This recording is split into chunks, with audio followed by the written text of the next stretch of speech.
Привет, Дана! 25 миллионов. Палочку перекинул, через спину. Так, о!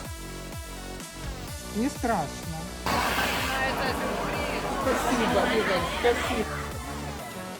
Вот остановка, и вот парикмахерская. И как вот вьетнамцы одеваются. Когда ты очень плохой человек по жизни, тебе выпадает вот такое посадочное место с ручкой вместо окна. Нас пересадят вот что, с окном. Мы в Дананге. Первое впечатление про город – это всегда первый воздух, когда выходишь из аэропорта. И вот он какой-то тут прикольный, свежий, такой легкий. Не скажу, что прям морской, да, хотя город у моря, вот, но довольно-таки приятно. Заказали такси через это приложение с их электричками, применили ваучер 50% скидка. Сам Бог велел передвигаться тут только на таких этих машинках электрических. Цены удобные, водители в белых рубашках. Синчао. Заселяемся в такой вот Титан-отель. Доброе утро, from Дананг. Первое правило, когда ты в новом городе, и ты не вот такой вот, тебе нужно взять в аренду байк, чтобы двигаться по городу, а не вот это вот лазить по каким-то таким вот закоулкам и тут искать себе поесть, пожить. Когда у тебя кругозор вот такой вот, тут яйцо по размеру, то получаешь ты как раз вот и яйцо. Когда ты можешь двигаться по городу, смотреть, выбирать варианты, общаться, коммуницировать, когда ты не ограничен, да, тогда у тебя сразу простор, вариант такой большой, что ты можешь сделать правильный выбор. Вероятность правильного выбора намного возрастает.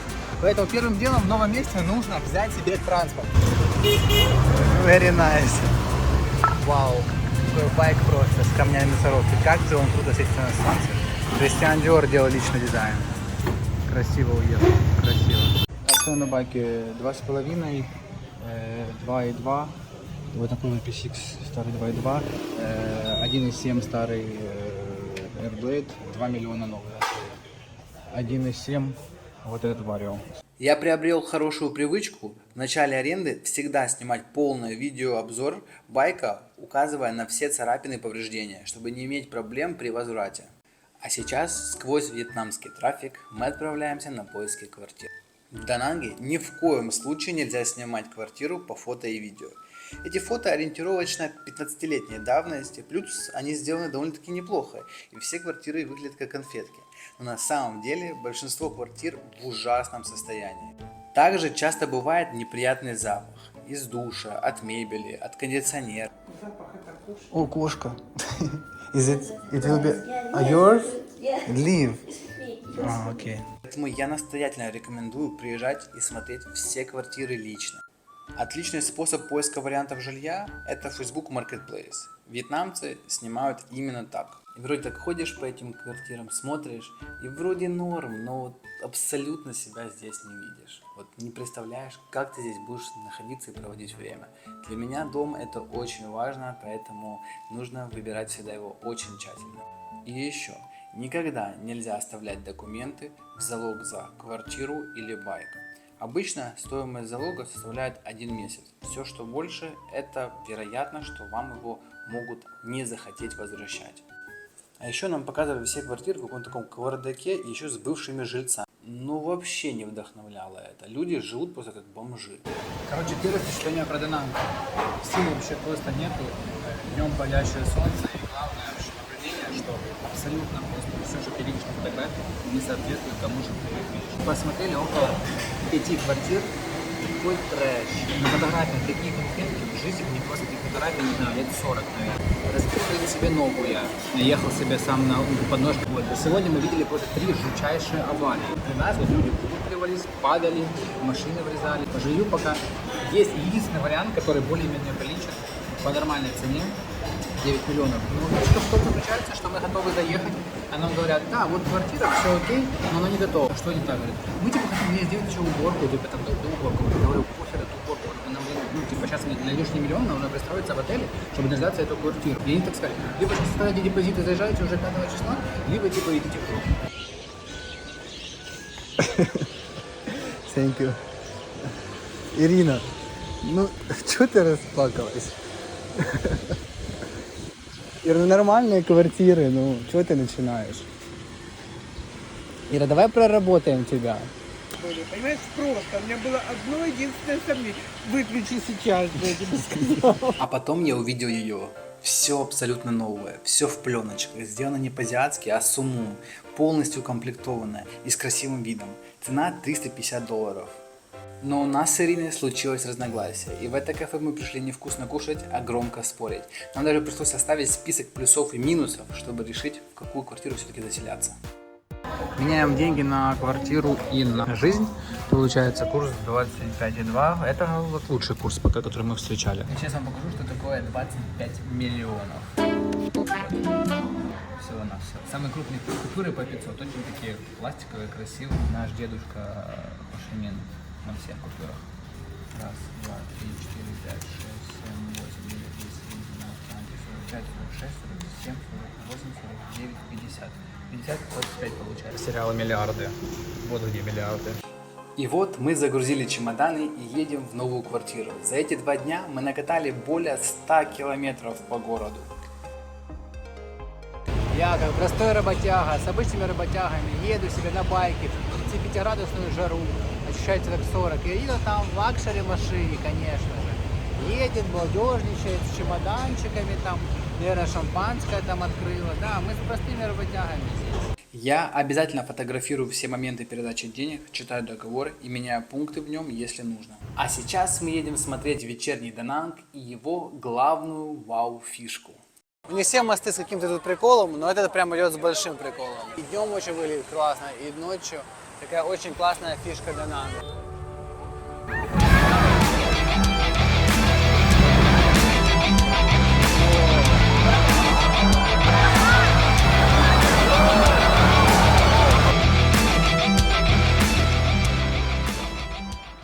Я взял даже зонт, она толком не попала.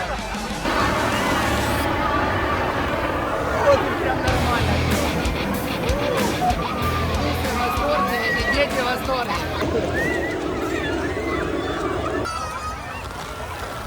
Хоть индусов покупаю.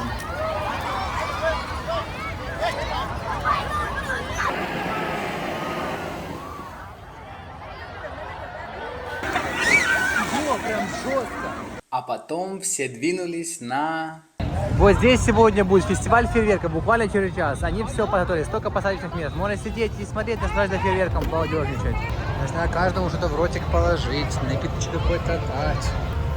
Вот такая вот, короче, парковка. Надо отсюда выковырить свой байк.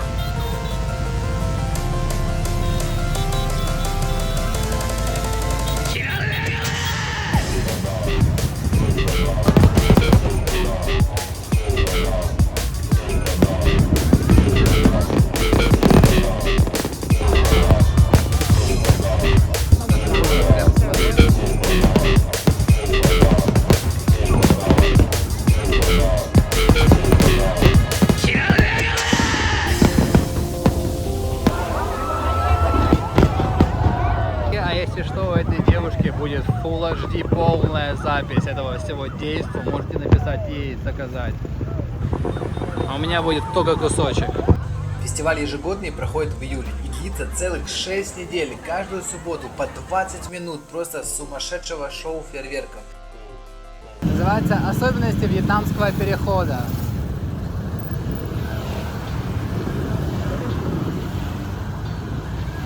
По поводу вьетнамского стритфуда. Блин, если мне в Таиланде было тяжело питаться на таких рынках общественных, хотя люди там просто писаются, им очень нравится, то во Вьетнаме тут просто такая шняга продается, просто. Это сейчас будем пробовать, называется вьетнамская пицца. Жарится вот так на углях. В таком листе получается рисовой бумаги, и там всякая разная такая чепуха. По вкусу как килька в томате с какими-то потрошками свинячими. Очень. Доброе утро. На часах 4 часа 10 минут. Самое такое тяжелое сонное время, когда организм прям вообще полностью отрубается. Но вьетнамцы в это время собираются на зарядку. И мы тоже.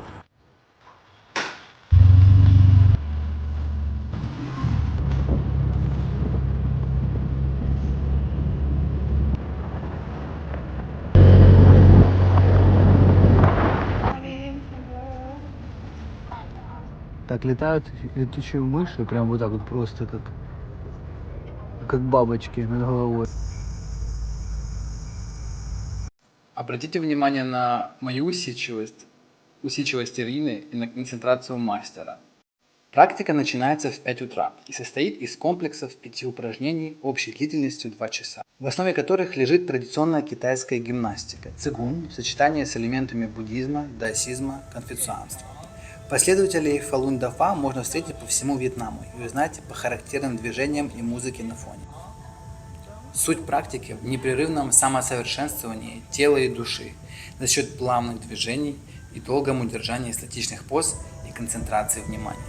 Так интересно, данная организация запрещена в России и в Китае за попытку госпереворота, а членство в ней преследуется уголовно.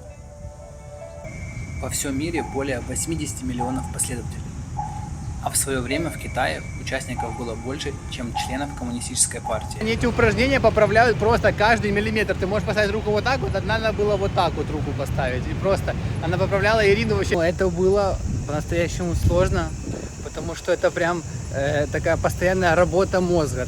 Ну и самое сложное было это вот эти вот финальные долгие сидения в какой-то позе, потому что просто реально затекают ноги, затекает спина, и она не то что как бы болит, она просто таким как острием вообще колет. И ты так тянешь руки, вот прям такая как реально по телу пропускаешь энергию. Так, покупаем тростниковый сок. Плюс такая палочка, и про такой пресс продавливается несколько разиков. Цена одного стаканчика 10 тысяч донг. Рекомендую просить, чтобы добавляли дольку апельсина в сок. Очень нежный, очень освежающий, сладенький, приятненький. Дананг имеет аж 4 набережные. 2 морские, потому что имеет 2 выхода к морю, и 2 речные, потому что разделен рекой Ухан на 2 берега. Их соединяет 4 живописных моста, каждый выполнен в своем стиле. Сейчас мы едем по мосту, похожему на Бруклинский мост. Ранее мы видели мост дракона. Еще тут есть один огромный мост, который я называю Сан-Франциско, и мост балерина, который может поворачиваться на 180 градусов, чтобы могли пройти большие корабли. А далее мы отправились на гору Сантра, которую видно с главного пляжа. На ней находится еще одна особенность Дананга, а именно буддийский храм с 67-метровой статуей Гуань-инь, являющейся самой высокой во Вьетнаме. К этому храму ведет живописная дорога с видом на сам город и море. На прогулку стоит выделить не менее часа. Вся территория украшена цветами, скульптурами и, главное, мое самое любимое, деревьями бонсай, которые растут в таких вот горшочках. Их тут безумное количество, всех видов и форм, только ими можно гулять и любоваться. Архитектура кардинально отличается от китайских и тайских храмов. Также в храме много разных статуй, они все представляют какие-то сюжеты из буддизма.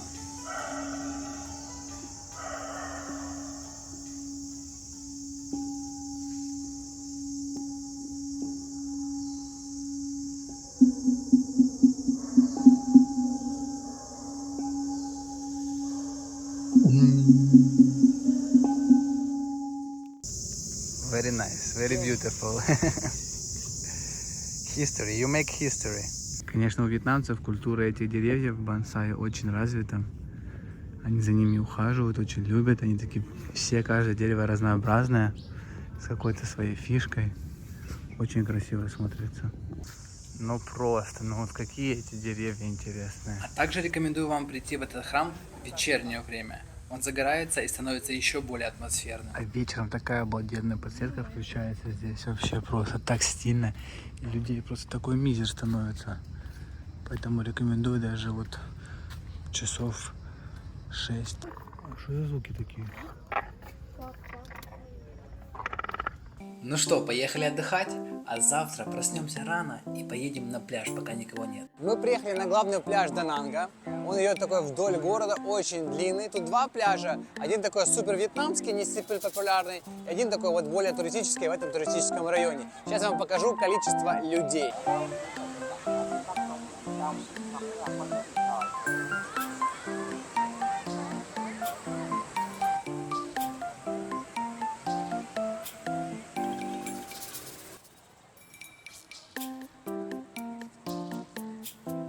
О, и Ирина туда же. То вьетнамцы безумно боятся солнца, и пляж они посещают с 5 утра до 7 утра, дальше все пустеет, и пляж превращается просто в безлюдный абсолютно. Аж не верится, что это все количество людей уезжает. И потом на вечер, где-то начиная с 4, все начинают снова приезжать. Вот, поэтому, если вы хотите позагорать, здесь днем абсолютно пусто. И на удивление, после них не остается мусора, песок довольно-таки чистый, тут не принято есть, пить, как-то разводить какие-то застолья. Вот, люди пришли, побаловались, позанимались спортом, покупались и расходятся. Пляж однозначно лучше и красивее, чем в Паттайе, и реально вода чистая. Вода, дно, ни единого камешка, очень приятно купаться, заходить. И вот сейчас в июле очень приятная температура воды. Не знаю, как в другие месяцы, но прям реально ты заходишь, она не горячая, не холодная, очень приятно. Из плюсов есть такие стихийные ногомойки. На пляжах Паттайи такого не было.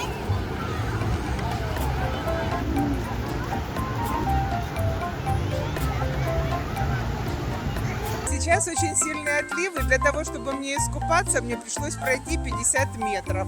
И так было тесно вокруг меня, еле-еле окунулась. Ну, для тех, кто любит тусоваться в клубах, самое то, так плотненько, компактненько, так нетворкинг можно производить, там подошел, там подплыл кому-то, потерся, отплыл. Летом здесь спокойная вода. Волны совсем небольшие и очень подходят для того, чтобы попробовать серфинг. Он очень тоже тут популярен среди туристов. На севере пляжа огромная саб-тусовка, и в районе 7 утра около 100 человек одновременно плавают в море и любуются статуей Гуаньинь. Стоимость 150 тысяч донгов за один саб. Инфраструктура на пляже хорошая. Есть приятные стильные барчики, при них есть возможность арендовать зонтик и шезлонг. Также есть бесплатные ногомойки и не бесплатный душ. В общем, пляж и вправду отличный. Если для вас это важно, то у Дананга тут точно плюс. А мы отправились на вьетнамский рынок. Именно тут можно купить свежие фрукты, овощи, рыбу, мясо в большом ассортименте. Но курятины почему-то у них на рынке нет. А еще почти все вьетнамцы знают английский язык в совершенстве. Так что не стесняйтесь спрашивать дорогу. Вам с удовольствием помогут. Chợ không số 1 Đào Duy Từ, số 1 Đào Duy Từ, tới ngã tư này chạy qua tới một cỡ khoảng 200 mét là có một cái đường đi bộ. Кто знает цифры, почем это апельсины продаются? Вот я бы никогда бы не мог подумать, как хорошо могут уживаться вот текстильные и рыбные вот товары. И сразу рядом тебе вот ресторанчик. Ира, ты говоришь, что у нас плохой район, я снял квартиру. Представляешь, вот если я бы снял дом вот так с выходом на рыбный рынок сразу. Видишь? А ты говорила. Но на удивление довольно-таки еще более-менее чисто. Чуть-чуть есть запах, чуть-чуть. Тут одежда сразу. Нарезка морковки. На полу только что состоялась. Вот тут салат уже нарезан. Это согнать.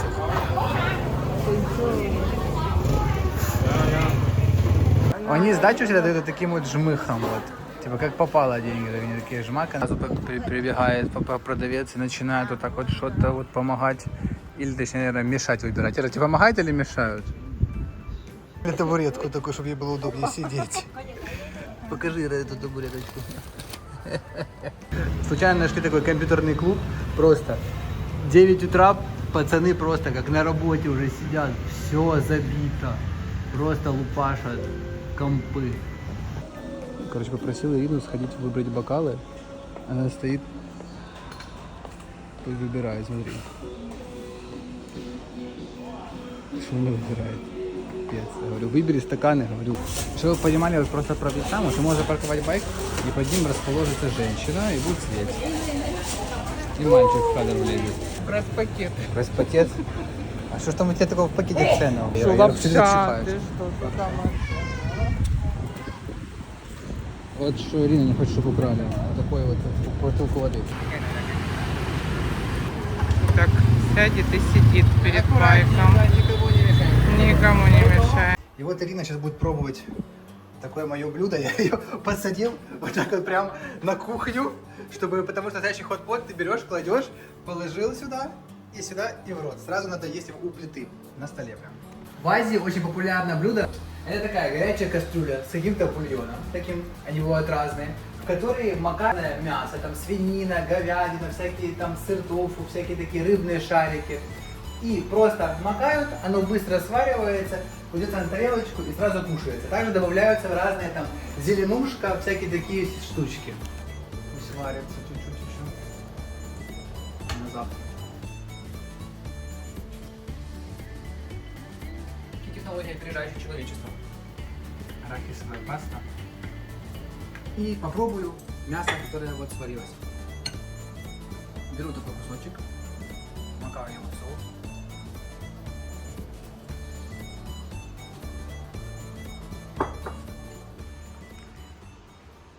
Мам, ну как тебе? Слушай, может, давай соседям отнесем? Ну, они ж любят такое. Короче, резюмирую. В китайском ресторане, где мы ели этот хот-pot, нам очень понравилось. Но в домашних условиях почему-то он какой-то получился такой скучноватый. И что, такие впечатления? А еще представляете, у Ирины разболелся зуб, и мы пришли в стоматологическую клинику. Все общение, на мой страх, происходило через Google переводчик. Но хочу заметить, уровень профессионализма и технологии был очень высокий. Ирине дали гарантию на работу 5 лет с сертификатом. А потом нас пригласили в кафе на вьетнамский обед. Вьетнамцы сильно боятся солнца и продвигаются по солнцу вот так вот. И эта девочка вручила Ирине такую кофту, что вот так вот они как потерпевшие шли сейчас по городу. Все, что девчонки заказывают, будет сюрпризом для нас. Короче, я сказал, на свой вкус заказываете. Блюдо номер 1 вот такое. Ой, тут какие-то шкуры курячие, креветка. Я такое в жизни не ел бы в детстве. Крепир уже серьезно намечается, уже сильно, уже много еды, всякие какие-то. Они нам названия говорят, но, конечно, тяжело запомнить. Это готовится спринг-ролл. Берется вот так вот, и стик на него прилепляется вот такая штука какая-то. Такая прокладка, да? Потом все на руках. Руки предварительно мы не моем, правильно? А, да, я понял. Так, туда мы кладем листик такой вот. Вот такое. Name, what is it? Yeah. В принципе, я мог сам догадаться. Туи. Манго, green mango.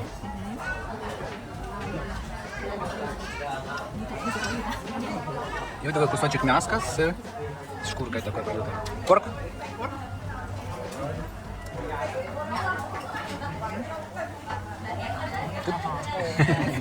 А мы пригласили их домой показать им настоящую нормальную еду. Что у нас сегодня в меню? Because we have no friends here in Da Nang, we just come here. И будем им показывать вареники, которые сейчас горят. А после ужина мы отправились смотреть ночной город. В принципе, города Вьетнама очень классно выглядят ночью. У них принято подсвечивать здания, мосты, деревья. Все выглядит очень стильно и уютно. Вот только посмотрите, как светится храм у речной набережной.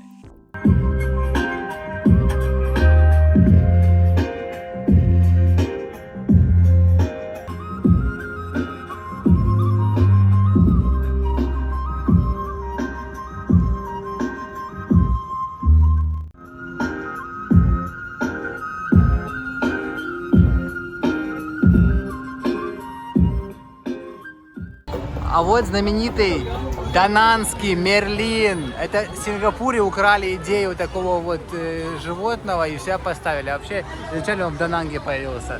Но это не точно, это мог я придумать. Ну, коль мне удалось остаться в живых после перехода этой дороги, то давайте я расскажу вам про вождение байка во Вьетнаме. Здесь нет абсолютно никакого уважения на дороге. Все просто плевали друг на друга. Вас постоянно вылетает встречка и давит, пока ты не свернешь в сторону. Все клаксонят 95% без повода. Машины ведут себя агрессивно. Пешеходов тут не пропускают. Байки тут их просто обижают. Количество байков в час пик такое, что тогда расстояние друг между другом не более 20 сантиметров.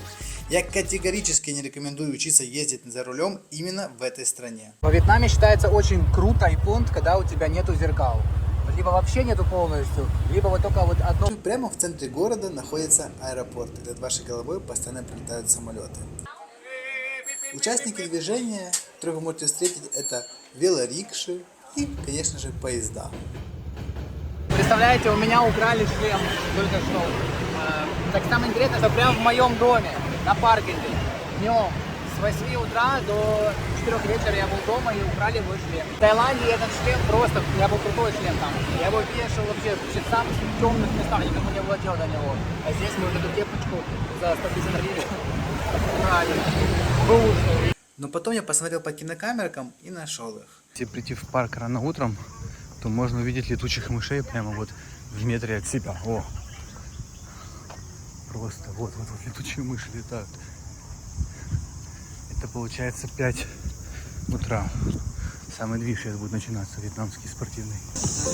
Движуха начинается, пошла. Сейчас будем присоединяться.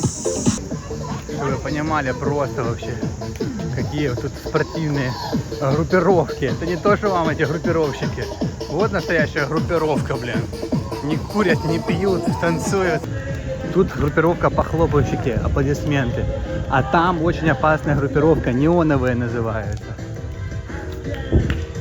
У них всегда самая бодрая музычка. 5:30 уже в парке, чтобы вы понимали, как вьетнамцы занимаются спортом. Вот еще одна группировка. Называется секси-желтуха. Это я спортсменку нашел. Вот эта спортсменка. Такие вот спортсмены еще тоже гуляют. И ну, так, в принципе, встречать рассвет в парке это красиво. На озере бежать. Но эти летучие мыши портят мне весь вайб. Потому что я не знаю, насколько, конечно, они могут сесть на тебя или врезаться. Вот, ну просто, в принципе, неприятно, ты каждый раз дергаешься, когда она пролетает в 30 сантиметрах от тебя, вот как только что, я не знаю, попала, не попала. Вот, но это правда реально дерганного человека, это неприятно. О, я ору тут на весь парк. Люди думают, что с нами происходит.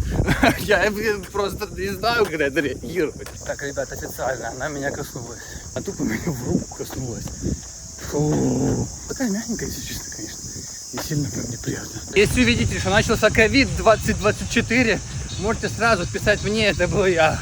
Началось все с того, что я ударил рукой летучую мышь, а потом почесал я рот. Бахнул 7 километров, чего и вам желаю. Мыши мне помешали, но не помешали. Вот это вообще запрещенные техники. Ну, конечно, зайдем на Falun Dafa, чтобы немножко успокоить нервную систему.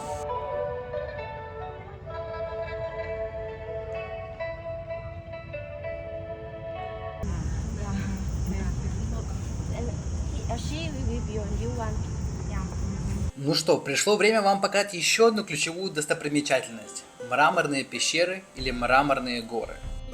Это 5 больших скал посреди просто равнины. В некоторых из них сделаны храмовые комплексы.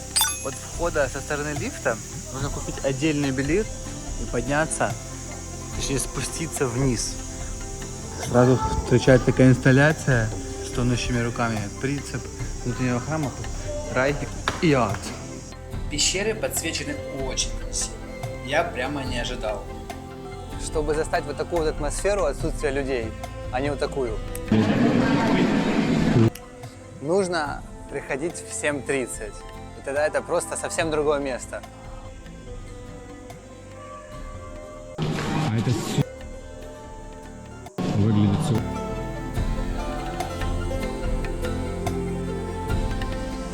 Но если хочется сэкономить силы, то можно воспользоваться лифтом за 15 тысяч донг. Но очереди на него днем просто огромные. Плюс входной билет наверх стоит еще 40 тысяч донгов. Но я не смог лишить себя удовольствия пройти этот путь самому от самого подножия.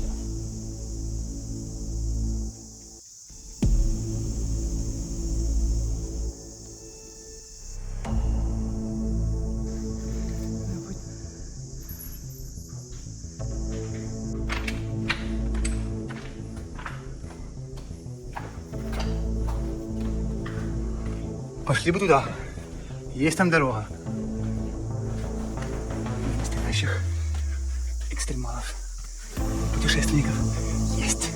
Ё-моё, как тут близко все. Ой-ой-ой.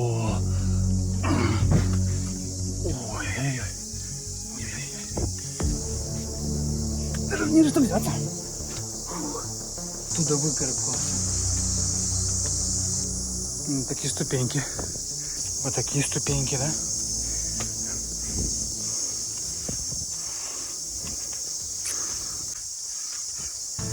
Куда она придет? Ух ты! Ух ты!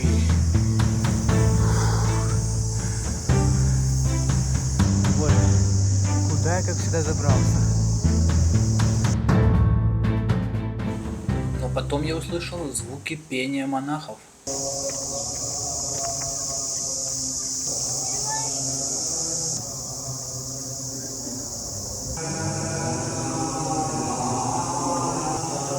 Это не наложенный звук сейчас.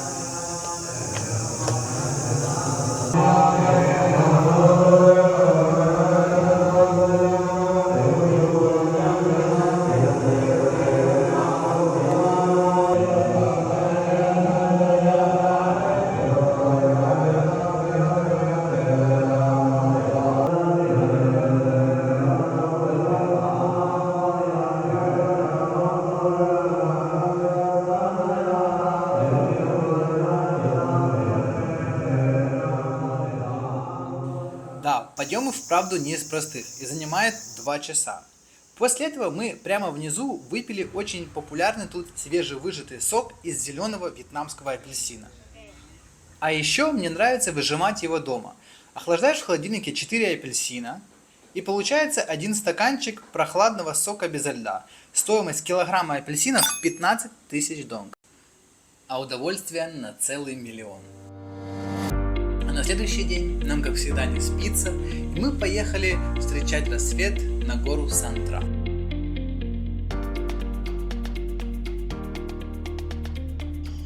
Смотрите, какой ёх.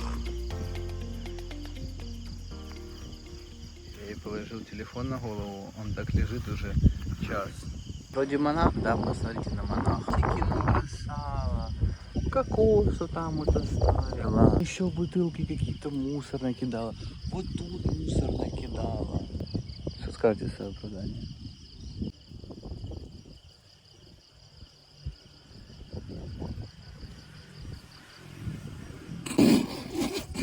Ты монах. Женщина, я не могу понять, это что здесь? Гимнастический кружок или что вообще здесь? Мы вообще тут пиво пьем, мы тут отдыхаем вообще. Вы можете тут не сотрясать воздух вот это вот, своей энергетикой? Мы пиво пьем, мы здесь отдыхаем. Не надо это делать, тут дети гуляют, смотрят на это все. Чему вы учите детей? Вообще, на эту гору есть официальный въезд. Но там стоит охрана и не пропускает байки с автоматической коробкой передач. Но если проехать эту смотровую и повернуть налево, то можно заехать на гору с секретного входа. Но там немного малолюдно. Не страшно. Чего? Игорь, ну я прошу тебя, давай назад. Ира, Что такое? ну расскажи, как тебе поездка? Мне было страшно. А чего ты боялась, скажи? Я чего боялась? Потому что мы одни, не было людей здесь. Ты когда увидела мужика, что сказала? Я очень обрадовалась. Вид на дороге. Хотелось его просто обнять. Ой-ой-ой, прям страшно. Я ж не буду атаковать. Так сильно Ирина не хотела ехать в такую красоту, мне пришлось ее силой взять. Нет, мне уже все нравится. И тем более здесь уже люди появились. Поэтому, конечно же, стало намного интереснее. А перед новым испытанием мне нужно было немного потренироваться и подготовиться.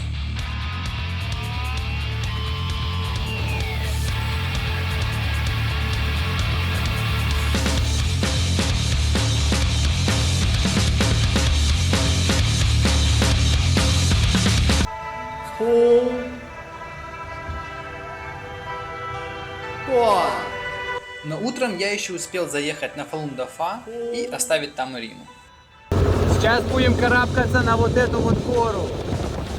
Мы проснулись в 6 часов с японцами и идем лазить по вот этим вот камням где-то в кустах. Премся на вот такой водопад, обалденный хайкинг. Пешком почти не идешь, карабкаешься. Очень интересно. Я вообще обожаю такое. Идешь вдоль водопада, поднимаешься, не жарко, деревья круто накрывают тебя. Просто обалденное место. Для тех, кто не беременный, самое то. Простой хайкинг, но красивый. Next time when you're doing this, say me first. I won't be ready for this kind of tricks. Так, это Шин, он японец, и у него самые скользкие кроссы. Поэтому он сейчас будет самым главным. Он будет самым главным в этом видео. Блин. Я шутил вообще-то. Вот такая щель. Ой, было бы все хорошо, но тут spider. Huge spider here. I don't want to go there. А вот, паутина. So, spider there. Кто интересуется пауками? Если что, вот тут есть вот такие вот интересные.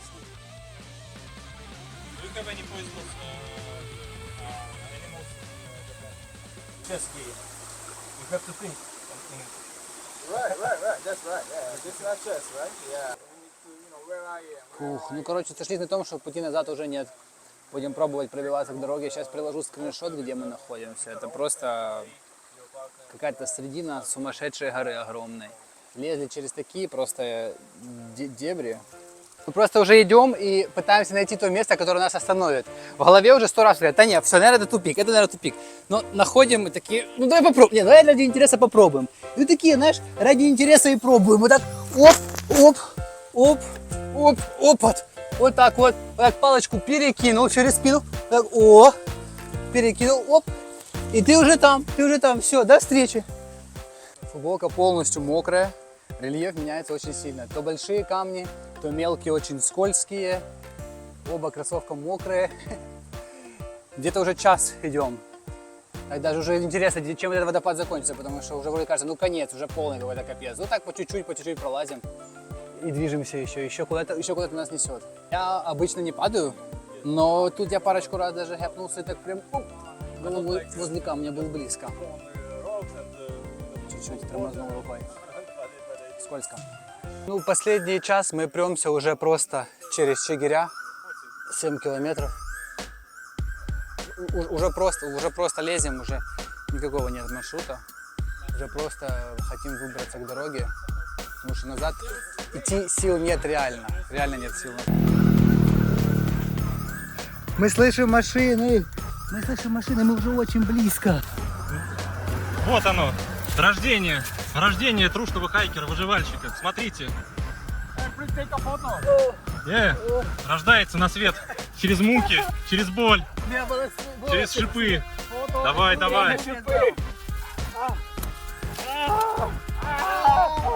О! Орет не мать, но ребенок, который рождается.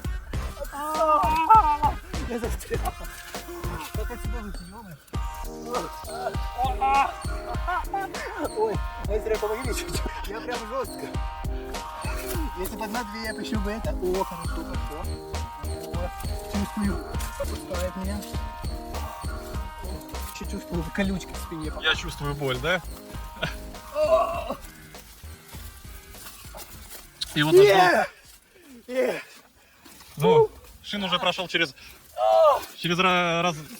расширенную. Good job!